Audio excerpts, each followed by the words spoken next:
This sounds funny coming from a burnout specialist, and I don't mean in very big ways, but you need to start to venture out and push yourself a little bit so you can find out where your edges are. A lot of times people in my Facebook community will say, I did too much and now I have to rest and I'm so upset with myself for doing too much. I said, well, how else were you supposed to find out where the line was? Mm-hmm. I'm a potter, and it's like the best potters are the ones who tear through their pieces because you know that line. Right? It's like, Mm-hmm. you're gonna bump up against it sometimes. My ask is that you go gentle with yourself, please.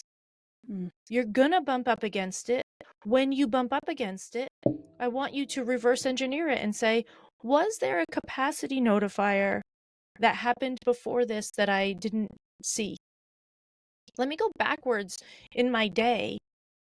Was there some indication that I was on this path that I didn't notice?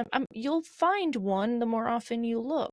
And then when you learn what they are, you'll be able to take action sooner. But you're not going to be able to take action sooner until you bump against the wall a few times, until you bruise yourself a few times. You can't do it any other way.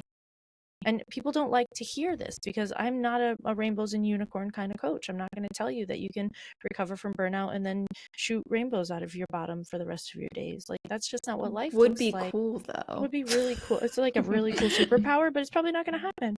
So Mm-hmm. you're going to bump up against things. What if you went into it saying, when I find myself bumping up against something, I'm going to reverse engineer it to see if there's a signal that was a little earlier that I can pay attention to. And I'm going to be really proud of myself for knowing that I bumped up against it. And then I'm going to pay myself back. And then I'm going to pay attention again the next day and see how it goes. Mm-hmm. That's it.